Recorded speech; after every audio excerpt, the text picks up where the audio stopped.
കോൺഗ്രസിന്റെ താക്കീത് തള്ളി ശശി തരൂർ. സർവകക്ഷി സംഘത്തെ നയിക്കുന്നതിൽ നിന്ന് പിന്നോട്ടില്ല എന്നുള്ള കാര്യം തരൂർ വ്യക്തമാക്കിയിരിക്കുകയാണ്. കോൺഗ്രസ് നൽകിയ പട്ടിക പൂർണ്ണമായും തള്ളിക്കൊണ്ടാണ് ശശി തരൂരിനെ സർവകക്ഷി സംഘത്തിൽ കേന്ദ്ര സർക്കാർ ഉൾപ്പെടുത്തിയത്. അതേസമയം പാക് ഭീകരതയെ ലോകവേദികളിൽ തുറന്നുകാട്ടാൻ 7 സർവകക്ഷി സംഘങ്ങളാണ് രൂപീകരിച്ചിരിക്കുന്നത്. എൻ്റെ അഭിപ്രായത്തിൽ നോക്കൂ, നമ്മൾക്ക് രാഷ്ട്രമുണ്ടെങ്കിലേ രാഷ്ട്രീയത്തിൽ വളരെ പ്രസക്തിയുള്ളൂ.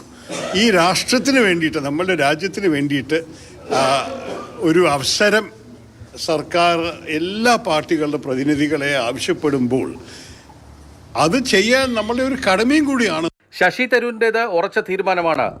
വിഷയത്തിൽ രാഷ്ട്രീയം കാണുന്നില്ല. അതേസമയം വിവാദം സർക്കാരിനും കോൺഗ്രസിനുമിടയിൽ എന്ന് വ്യക്തമാക്കി ഒഴിഞ്ഞു മാറുകയും ചെയ്തു.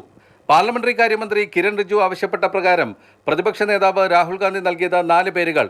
മുൻ മന്ത്രി ആനന്ദ് ശർമ്മ, ലോക്സഭയിലെ deputy leader Gaurav Gogoi, Rajya Sabha MP Syed Nasir Hussain, ലോക്സഭാ അംഗം രാജ ബ്രാർ എന്നിവർ.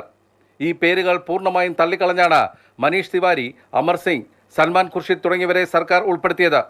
പാർലമെന്ററി കാര്യമന്ത്രി കിരൺ റിജിജു AICC അധ്യക്ഷൻ മല്ലികാർജ്ജുന ഖാർഗെയും വിളിച്ചിരുന്നു. സർക്കാർ ഉൾപ്പെടുത്തിയ പേരുകൾ ഞങ്ങൾ നൽകിയതില്ലെന്ന് സൂചിപ്പിച്ച് ജയറാം രമേശ് എക്സിൽ പോസ്റ്റ് ചെയ്തതോടെ സംഭവം വിവാദമായി. രാജ്യ താൽപര്യം ഉൾപ്പെടുന്ന വിഷയത്തിൽ എൻ്റെ സേവനം ആവശ്യമെങ്കിൽ മാറി നിൽക്കില്ലെന്ന് തരൂർ വ്യക്തമാക്കി. തരൂരിൻ്റെ തീരുമാനത്തോട് കോൺഗ്രസിൻ്റെ പ്രതികരണം മുന്നറിയിപ്പ് രൂപത്തിലായിരുന്നു. കോൺഗ്രസുകാരനായി പാർട്ടിക്കുള്ളിൽ നിൽക്കുന്നതും കോൺഗ്രസുകാരനായി നിൽക്കുന്നതും രണ്ടാണെന്ന് ജയറാം രമേശ് സൂചിപ്പിച്ചു. ഗംഗ പോലെയാണ് കോൺഗ്രസ്. നിരവധി കൈവഴികളുണ്ട്. ചിലത് വറ്റിവരളും, ചിലത് മലിനമാകുമെന്നും ജയറാം രമേശ് വ്യക്തമാക്കി. സർക്കാർ നയതന്ത്ര നീക്കവുമായി സഹകരിക്കുമെന്ന് CPM ജനറൽ സെക്രട്ടറി MA ബേബിയും ജോൺ ബ്രിട്ടാസ് MP പ്രതികരിച്ചു.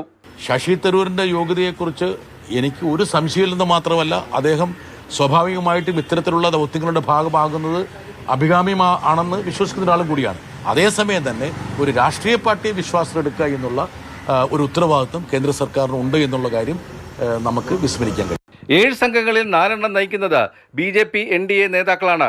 രവിശങ്കർ പ്രസാദ്, ബൈജയന്ത പാണ്ഡ, സഞ്ജയ് ഝാ, ശ്രീകാന്ത് ഷിൻഡെ എന്നിവർ. പ്രതിപക്ഷത്ത് നിന്ന് തരൂരിന് പുറമെ NCPയിലെ സുപ്രിയ സുലെ, DMK നേതാവ് കനിമൊഴി എന്നിവർ സംഘത്തലവന്മാരാകും. ഇവർ വ്യാഴാഴ്ച 10 ദിവസത്തെ സന്ദർശനത്തിന് യാത്ര തിരിക്കും. അതേസമയം ഗൗരവ് ഗൊഗോയെ, നാസിർ ഹുസൈനെ സംഘത്തിൽ ഉൾപ്പെടുത്തുന്നതിനെതിരെ BJP രംഗത്തെത്തി. മാതൃഭൂമി ന്യൂസ്.